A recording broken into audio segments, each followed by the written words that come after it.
त्याचं जी धुरा आहे ती तुम्ही सांभाळावे. माझा विषय आजचा हा आहे. तुम्ही आता कलेक्टरनी बदली करून घेतली असं बघतो म्हणजे नाही, शंभर मी 2 महिन्यापूर्वी तुम्हाला सांगितलं की तुम्हाला विकेट जाताना दिसेल कधी इलेक्शनच्या वेळेस कॉर्पोरेशन आणि जिल्हा परिषदच्या वेळेस, आणि तसंच झालं आहे. मी जसं म्हणाली हे कष्ट करून इथपर्यंत येतात ऑफिसर. हे प्रत्येक ऑफिसर ह्या प्रेशरखाली बळी पडतो असा नाही आहे. आजकालचे ऑफिसर खूप कॉन्शियन्शियस झालेत आणि कष्ट करून इथपर्यंत आले. ते खरंच देशासाठी, तालुक्यासाठी, गावासाठी, जिल्ह्यासाठी काहीतरी करू इच्छिते. जेव्हा त्यांच्यावर एवढं मोठं प्रेशर येतं, आणि मी नाव घेऊ इच्छित नाही पण माझं आणि त्यांचं अनेकदा संभाषण होते, म्हणले मॅम मी क्या कर सकता. असं जर त्यांना त्यांच्याकडून वक्तव्य येत असेल तर 100% त्यांनी स्वतःहून अजून किती प्रेशर, किती बळी. आणि शेवटी ज्या संविधानाची शपथ घेऊन तुम्ही इथे येता, जर जाणून बुजून प्रेशरमुळे तुम्हाला त्या संविधानाच्या विरोधात जाणं लागत असेल तर तुमचा जो आतमधला आवाज आहे तो किती तुम्हाला छळत असेल की कशासाठी आलात आणि काय करताय. कोणाचा दबाव आहे नेमका?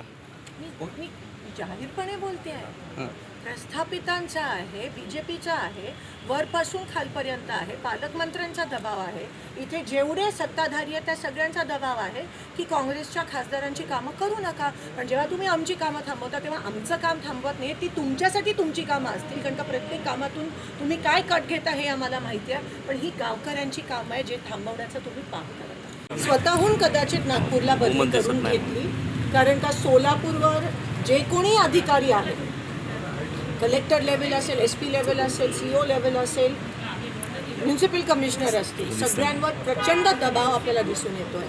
हातबळ झालेत अधिकारी. खरं तर मला अधिकाऱ्यांचा वाईट वाटतं की एवढ्या संविधानाची शपथ घेऊन एवढे कष्ट करून इथपर्यंत येतात, कष्ट करून, आणि राज्यकर्त्यांच्या दबावामुळे, एका ठराविक विचारसरणीमुळे ह्यांच्यावर प्रचंड दबाव आणि प्रेशर की विरोधी पक्षाचं काम करू नका, आणि त्या गोष्टीला प्रत्येक एक करून हे अधिकारी बिचारे बळी पडतात. आम्ही अधिकाऱ्यांच्या बाजूने बोलतोय, पण पूर्ण सिस्टीमच अशी खराब झाली आहे की अधिकाऱ्यांचा रिस्पेक्ट राहिला नाही.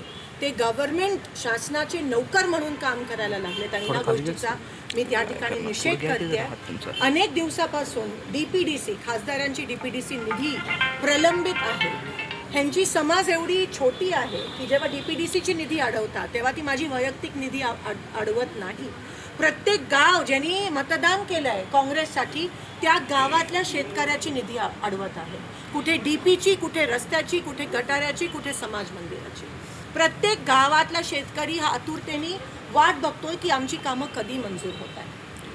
मग हा सरकारकडून, पालकमंत्र्यांकडून होणारा खूप मोठा पाप आणि अन्याय आहे आमच्या शेतकऱ्यांवर, कारण का इथे NVAचे खासदार असल्यामुळे, काँग्रेसचे खासदार असल्यामुळे जाणून बुजून ही निधी अडवण्यात आली आहे. काही अधिकाऱ्यांची जेव्हा मी फोनवर बोलते तेव्हा ते म्हणतात की मॅम आप समझ सकते हो ना हमारे ऊपर कितना प्रेशर है. मला मी नाव घेऊ इच्छित नाही, पण हे प्रेशर आहे, हा दबाव आहे. आज मी या पत्राद्वारे, कलेक्टर नवीन आले तामिळनाडूचे, संविधानाची शपथ घेऊन प्रचंड कष्ट करून इथपर्यंत पोहोचले, त्यांना मी निवेदन देते आहे 15 दिवसात आमच्या DPDCची, आमच्या शेतकऱ्याची, आमच्या कष्ट करणाऱ्या गावकऱ्याची निधी जर मंजूर करून दिली नाही तर आम्ही आंदोलन आणि किंवा अमरण उपोषणाचा या ठिकाणी इशारा देतो. आम्ही 15 दिवस देत आहोत, नाहीतर सगळ्या आज तुम्हाला काहीच नाही, ह्याच्यापेक्षा दुप्पट त्रिप्पट प्रत्येक गावातून लोक येऊन माझ्यासोबत त्या ठिकाणी अमरण उपोषणावर बसणार आहेत जोपर्यंत यांची DPDCची निधी मंजूर होत नाही तो. सगळे मोहोळचे जे आहेत, पापरी, येवती, खंडाळी आणि काही मंगळवेढ्याचे पण शेतकरी इथे आलेत. त्यांचे पंचनामे देखील झाले नाही आहेत. त्यांना असं सांगण्यात आले की एकदा तुम्हाला जर विमा मिळाला असेल, अतिवृष्टीची मदत मिळाली असेल तर त्या पिकासाठी तुम्हाला परत एकदा मिळणार नाही आहे, असा पण अन्याय करतात. मागच्या वेळेस आपण ओला दुष्काळ जाहीर करा अशी मागणी केलेली आणि कर्ज माफ करा, पण ते केलं नाही आहे. उलट काहीतरी तुटपुंजी मदत करून शेतकऱ्यांना समाधान करण्याचा अपयशी ठरत आहे.